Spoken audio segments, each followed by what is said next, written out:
श्रीमद् भगवत गीता जो विघ्न और समस्याओं के समय हमारी मित्र बनकर हमारे साथ रहती है। वास्तव में हम इस सत्य गीता ज्ञान के बड़े आभारी हैं।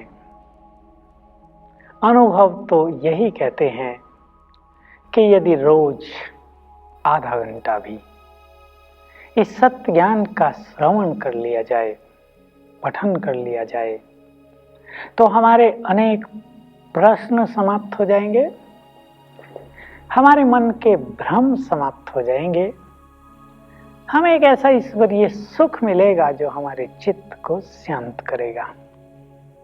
मनुष्य को आदत पड़ गई है देर से उठना, सोते भी देर से हैं। उठते ही कोई ना कोई टेंशन सामने रहती है, कोई ना कोई बुरे विचार, अशांत करने वाले विचार मन में प्रवेश करने लगते हैं और इस तरह मनुष्य का चित्त अशांत हो जाता है। ध्यान दें, सवेरे का समय पहले 3 मिनट उठने पर हमारे जीवन के लिए बहुत उपयोगी है और कल्याणकारी है। छोटी सी बात आप मिस न करें। एक तो देर से उठना बहुत खराब आदत है, शरीर के लिए भी, मन बुद्धि आत्मा के लिए भी। देर से उठने पर रोग बढ़ेंगे, विचार मलिन होंगे, टेंशन बढ़ेगी। सूर्योदय से पहले उठने लगे जरा, कम से कम इतना तो। जो योगी हैं वो तो 3-4 बजे उठते हैं, पर जो योगी नहीं हैं उन्हें भी थोड़ा जल्दी उठकर पहले कुछ अच्छे विचारों से स्वयं को भरपूर करना चाहिए। हम ये मान लें, जान लें कि सुंदर विचार हमारे मन और बुद्धि के भोजन है और गंदे विचार हमारी मन और बुद्धि की शक्तियों को नष्ट करने वाले हैं। तो हम सवेरे उठते ही पहले स्वयं को श्रेष्ठ विचारों का भोजन दें। थोड़ा घूम लें ठंडी हवा में, प्रकृति के सानिध्य में, क्योंकि आत्मा और प्रकृति के मिलन का ही ये संसार एक सुंदर खेल है। हम प्रकृति से दूर होते जा रहे हैं तो इस खेल का आनंद भी हमसे बहुत दूर होता जा रहा है। हम इस जीवन के खेल का आनंद लेना चाहते हैं तो प्रकृति के समीप आ जाएं, थोड़ा आप घर से बाहर निकलें। यदि आप केवल घर में ही रहते हैं तो आपके विचार निश्चित रूप से छोटे रह जाएंगे। नैरो माइंड आपका हो जाएगा। और यदि आप खुली वायु में, खुले आकाश में, जल के पास, तालाब, नदी के पास, सागर के पास थोड़ी देर भी रहते हैं, आपके विचार खुल जाएंगे, आपका चिंतन महान हो जाएगा। फायदा उठाएं इसका। तो सवेरे उठकर यदि आप इस सत्य ज्ञान को थोड़ा सुन लें, केवल पाठ करने की बात हम नहीं कह रहे कि गीता का पाठ कर लिया जाए। वो तो पंडित की तरह, तोते की तरह लोग पाठ कर लेते हैं, पता कुछ भी नहीं चलता कि गीता में क्या कहा गया। विद अंडरस्टैंडिंग, बहुत अच्छी तरह समझ के साथ, एक एक शब्द का अर्थ महसूस करते हुए, अंदर ग्रहण करते हुए यदि हम इन महावाक्यों का पठन पाठन श्रवण करेंगे तो आपको पता चलेगा, आपके विचार दिव्य होते जाएंगे, आपको गाइडेंस मिलती जाएगी रोज के लिए, आपकी समस्याएं हल्की पड़ती जाएंगी। आपको महसूस होगा हर समस्या का समाधान इन ईश्वरीय महावाक्यों से हमें मिल रहा है। तो हम पुनः आ रहे हैं स्थिर बुद्धि का विषय लेकर, जो दूसरे अध्याय की एक बहुत सुंदर गिफ्ट है, गॉडली गिफ्ट हम सब मनुष्यों के लिए। हमें अपनी बुद्धि को स्थिर करना है, हमें स्थित प्रज्ञ होना है। हम सभी को अपनी बुद्धि को स्थिर करना है। आजकल लोग टीवी पर बुद्धि को स्थिर रखते हैं, लोग कंप्यूटर, इंटरनेट पर अपनी बुद्धि को स्थिर रखते हैं। ये सब स्थूल साधन हैं।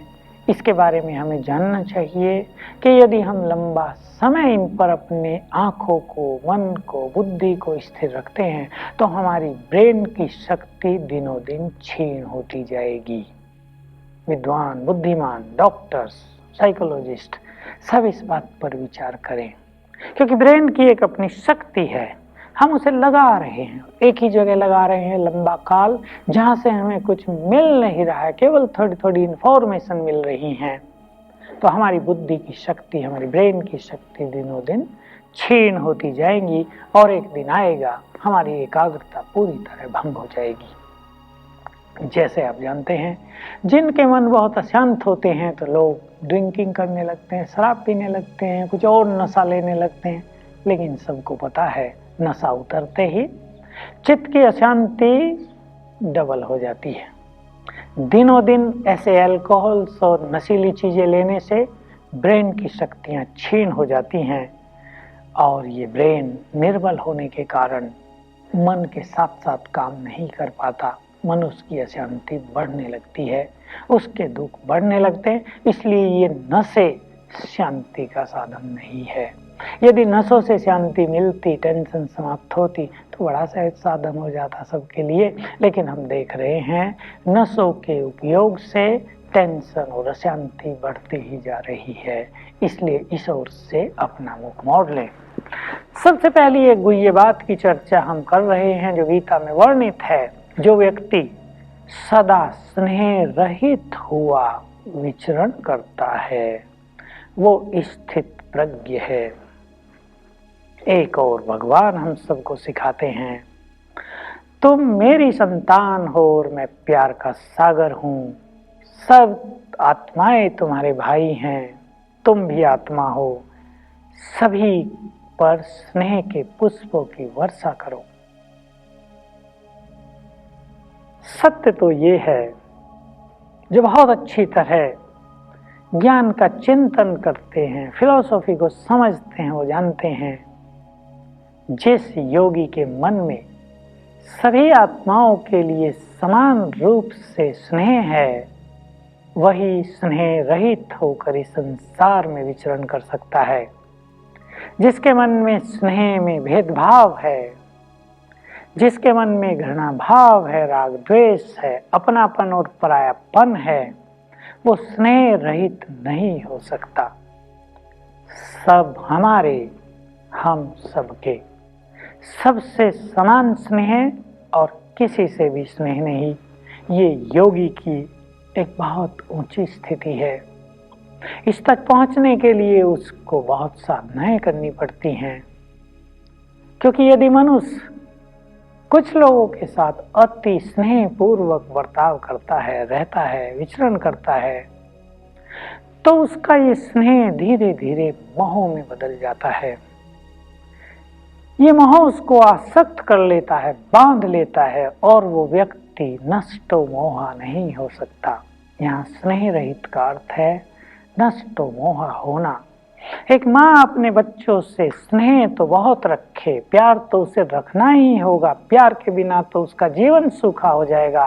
प्यार के बिना तो वो अपने बच्चों की पालना भी नहीं कर पाएगी। बच्चे भी डिप्रेशन में आ जाएंगे। माँ और बच्चों का संबंध ही ऐसा है जिसमें प्यार की सरिता बहती ही रहे। तो ये मनुष्य के जीवन को, भविष्य को उज्जवल करने वाला साधन बन जाएगा। लेकिन मोह बांधने वाला है। मोह मनुष्य को अनासक्त नहीं होने देता। तो भगवान ने जो कहा स्नेह रहित हो जाओ और सबसे स्नेह रखो, इन दोनों का बैलेंस हम इस तरह जीवन में ला सकते हैं। और इसका तरीका है, मैं आपके सामने इसकी विधि भी रख देता हूँ। जब हम दूसरों को देखते हैं, जब आप किसी को भी देखें, तो इस दृष्टि से देखें कि ये शरीर नहीं है, आत्मा है। दोनों भ्रकुटियों के बीच में चमकती हुई ज्योति के दर्शन करें सब में। बहुत सुंदर प्रैक्टिस है। इससे दोनों फायदे होंगे। सभी आत्माओं के लिए निर्मल स्नेह पैदा हो जाएगा, निस्वार्थ स्नेह, और मोह समाप्त होता जाएगा।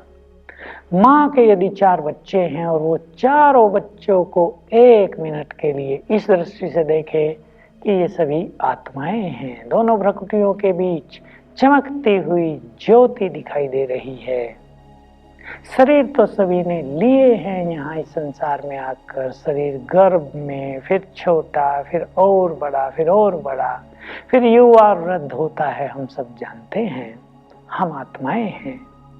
तो माँ का बच्चों से बहुत स्नेह हो जाएगा। बच्चों का मां से स्नेह हो जाएगा और मोह भी नहीं रहेगा। तो जो योग अभ्यास करते हैं, जो योग के मार्ग पर अग्रसर हैं, उन्हें अपनी बुद्धि को स्थिर करने के लिए, स्थित प्रज्ञ होने के लिए आत्मिक दृष्टि की साधना भी करनी चाहिए। आत्मिक दृष्टि की साधना हमारे चित्त को एकाग्र कर देती है। जिसे भी आप आत्मा देखेंगे उसके बारे में ज्यादा चिंतन आपके मन में नहीं चलेगा। उल्टा चिंतन तो चलेगा ही नहीं, पॉजिटिव चिंतन भी उस व्यक्ति के बारे में ज्यादा नहीं रहेगा। आप सब सोचते होंगे कि पॉजिटिव चिंतन की तो जरूरत है, जितनी जरूरत है वो आप कर सकेंगे। अनावश्यक चिंतन किसी के बारे में भी आपके मन को उद्वेग में नहीं लाएगा। नहीं तो मनुष्य दूसरे का परचिंतन करता रहता है, दूसरे के बारे में सोचता रहता है और इससे उसकी आत्मिक शक्तियां, अपने मन की शक्तियां दिनों दिन नष्ट होती रहती हैं। तो हम पहले स्नेह की मूर्ति बने, प्यार की बहती हुई गंगा बन जाएं और निर्मोही भी बन जाएं, अनासक्त भी हो जाएं। अब हम दूसरी बात पर चर्चा कर रहे हैं, जिसकी चर्चा हमारे धर्म ग्रंथों में, हमारी साधनाओं में, हमारी श्रीमद् भगवत गीता में अनगिनत बार आ गई है। और यही बात योग मार्ग पर चलने वालों की सफलता के लिए परम उपयोगी है। हम जहां तहां इसकी चर्चा करेंगे ही। आज के संदर्भ में जो श्लोक आया है उसकी चर्चा हम कर रहे हैं। कभी कभी ऐसा होता है कि मनुष्य हठपूर्वक भी विषय विकारों से अपनी बुद्धि को हटा लेता है। वो सोचता है मुझे काम भोग नहीं करना है, स्त्री से दूर रहना है, मुझे क्रोध नहीं करना है, मुझे लोभ छोड़ देना है। मोह छोड़ने के लिए वो घर बार छोड़कर जंगल की राह ले लेता है। पर अहंकार को छोड़ना, ईर्ष्या द्वेष को छोड़ना, आलस और अलबेलेपन को छोड़ना, बदले की भावना को छोड़ना, आप सब जानते हैं कितना सहज है, अत्यंत कठिन काम हो जाता है। सबसे पहली और मूल चीज है काम विषय विकार, जो सेक्स लस्ट है, इसका त्याग करना। क्योंकि मनुष्य अनेक जन्मों से, हजारों साल से विषय विकारों में लिप्त रहा है, इसलिए विषय विकारों के प्रति उसकी आसक्ति हो गई है। छोटे बच्चों में भी वो संस्कार आपको दिखाई देंगे। ये आत्मा का मूल संस्कार नहीं है। आत्मा का मूल संस्कार तो प्योरिटी ही है, परंतु हजारों साल से विषय विकारों का भोग करने के कारण मनुष्य के मन में, उसकी बुद्धि में, उसके संस्कारों में ऐसी फीलिंग हो गई है कि काम भोग ही उसकी नेचुरल प्रवृत्ति है।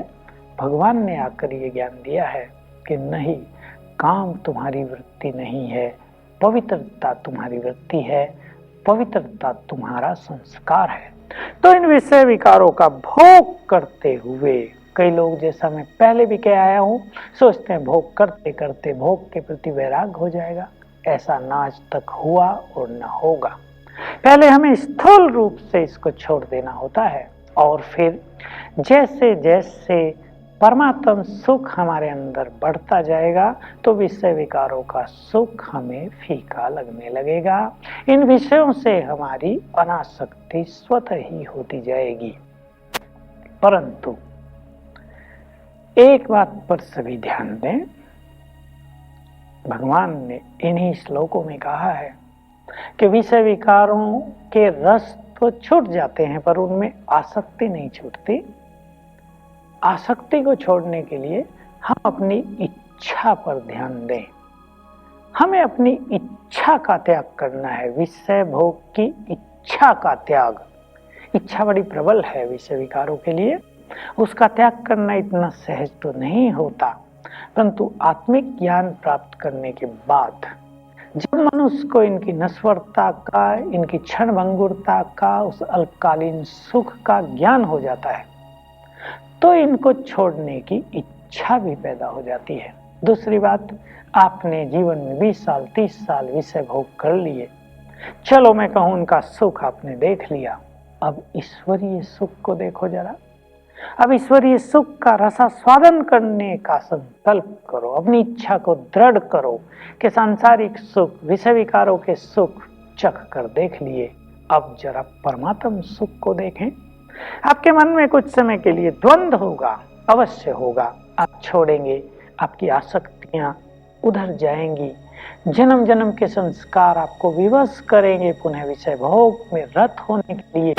लेकिन आत्मज्ञान का बल, परमात्म ज्ञान का बल, दृढ़ इच्छा का बल, उनकी क्षणभंगुरता का ज्ञान आपको इससे मुक्त करने में बहुत सहयोगी सिद्ध होगा, बड़ा उपयोगी नजर आएगा।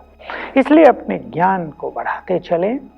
हम सब जानते हैं कि कोई एक दिन में भी इन विषय विकारों को नहीं छोड़ सकता। हाँ, ऐसे कुछ साधक, ऐसे कुछ योगी हमने देखे हैं, उनकी संख्या भी हजारों है, लाखों तो नहीं पर हजारों, जो संकल्प से विषय विकारों का त्याग करने में सफल हुए, जिन्होंने संकल्प किया आज से विषय विकार नहीं, आज से प्रतिज्ञा है कि हम भगवान के बनकर रहेंगे, हम पवित्र जीवन जिएंगे। पति पत्नी दोनों ने आपस में विचार करके समझौता कर लिया कि विषय विकारों को हमने देख लिया है 20 साल, 25 साल, 30 साल, अब पवित्र जीवन बनाएंगे। एक क्षण में ऐसे लोगों ने अपने जीवन को पवित्र बना लिया है।